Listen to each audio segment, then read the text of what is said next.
GPS ditawarkan jawatan Perdana Menteri.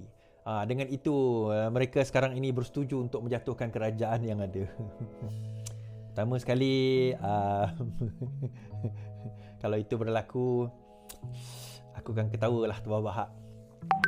Kenapa? GPS tahu. Kalau itu berlaku, dia umpama dia tengah masak lauk depan saya. Faham tak maksud saya? Kalau itu berlaku, umpama dia tengah masak lauk depan saya.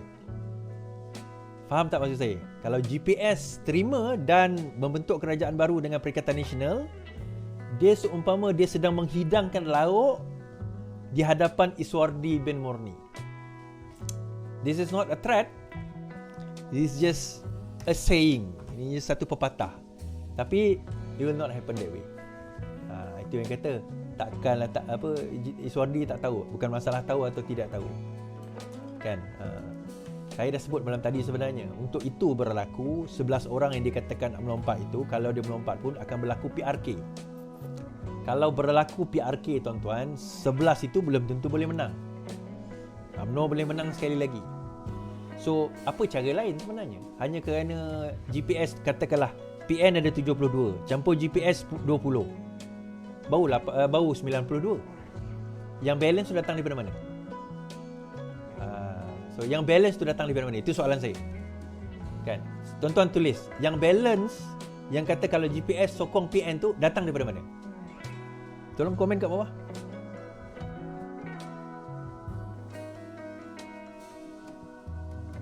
PN 74 tak kisahlah, 74. JRS, tolak JRS pun tak dapat. JRS takkan sokong. UMNO tak sokong. UMNO 10 orang lompat, PRK anti lompat parti, faham tak? Kat mana datang 10 orang tu? Kalau 10 orang tu lompat, 10 tu akan gugur jawatan ahli parlimen. 10 jawatan ahli parlimen tu gugur. Therefore, kena buat pilihan raya kecil. PRK tu maksudnya pilihan raya kecil. Ni masalahnya nak cerita politik tapi tak faham prosedur politik. Dia datang dari Google. Kan? 10 orang melompat, jatuh. Yang boleh lompat kalau UMNO en bloc masuk. Itu okey. Tapi kalau UMNO tak en bloc masuk, 10 tu akan jatuh. Akan berlaku PRK. Kan? Bunian tu je. So saya tak faham dari mana datangnya benda tu. Dan saya kata, ke mana UMNO pergi, GPS akan ikut. Itu je. Dan tak boleh bertanding semula, ya. Well, tanding semula tak boleh tanding semula, itu debatable lah. Tapi kalau dia nak bertanding pun, dia akan bertanding ketika apa? Kalau dia bukan en bloc, ENBLOCK.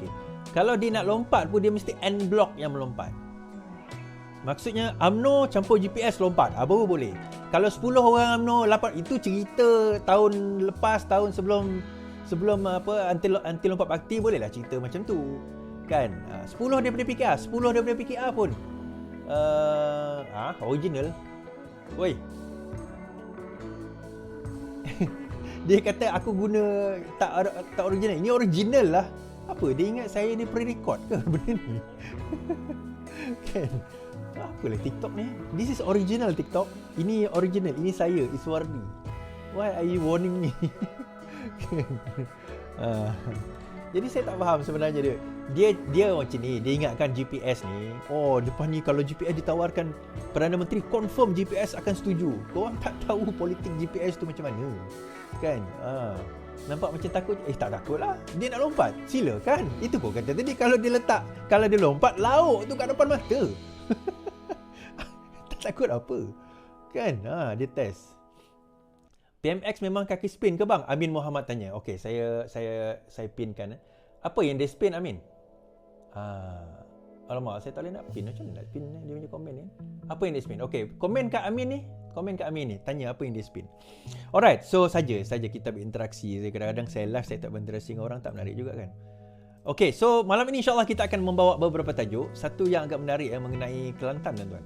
Kenapa saya kata Kelantan tu agak menarik? Sebab ada janji PAS yang rupanya tidak ditunaikan, yang menjadi janji palsumu. Itu yang menariknya. Okey.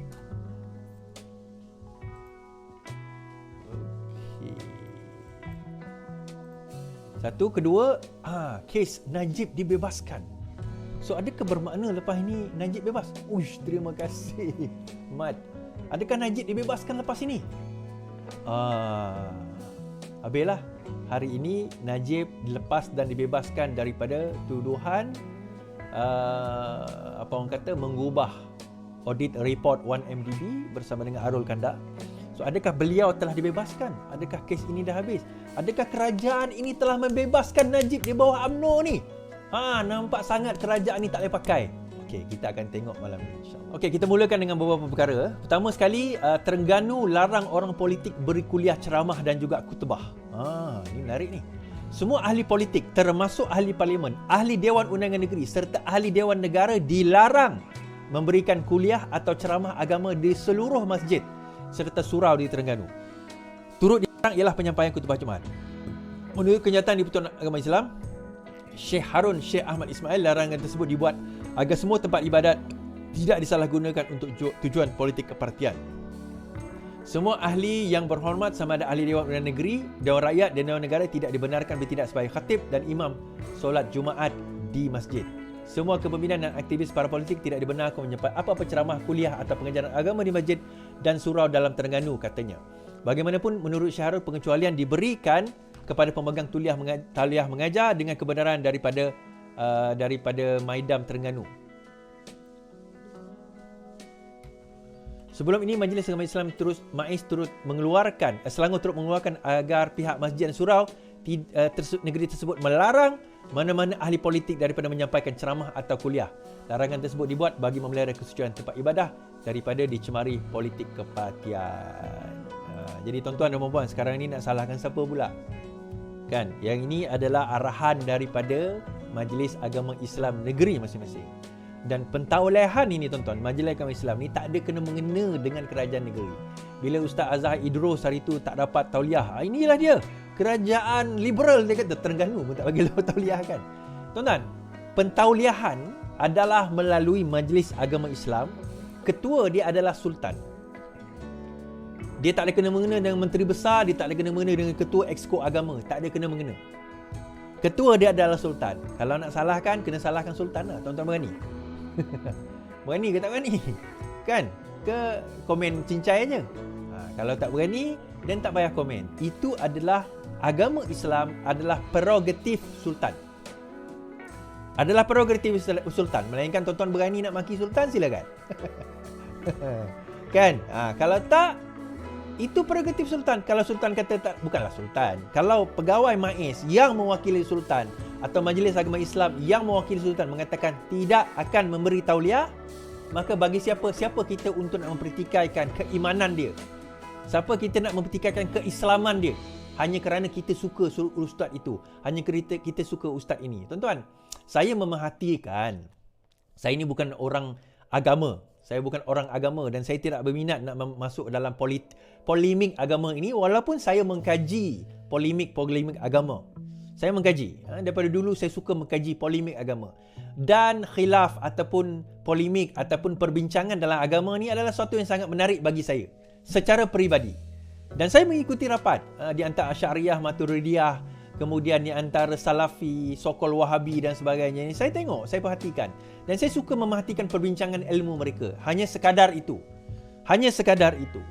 Namun begitu, bila satu kelompok ini tidak diberi tauliah, satu kelompok ni pula akan menghina, mengatakan yang ini adalah kafir, yang ini adalah tak Islam, yang ini adalah tak halal, haram dan sebagainya. Bila ni tak diberi tauliah, yang ini khawarij, yang ini adalah syiah pula. Ini adalah khawarij, ini adalah kafir. Dan tuan-tuan dengannya.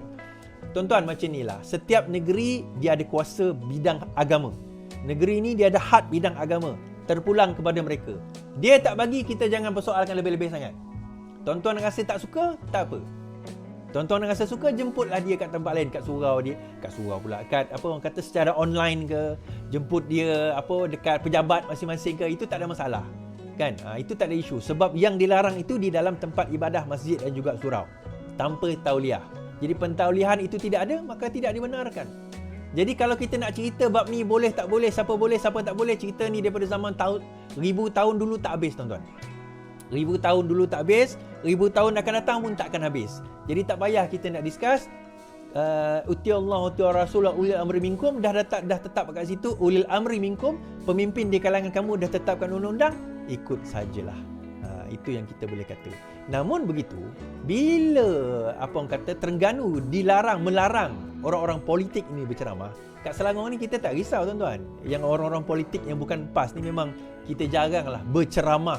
Bukan jarang, memang tak pernah pun berceramah di masjid atau surau. Sebab kita tak menggunakan masjid atau surau untuk tujuan agenda politik kita. Kan? Kalau ada pun kita menyampaikan hadiah, itu bukan ceramah.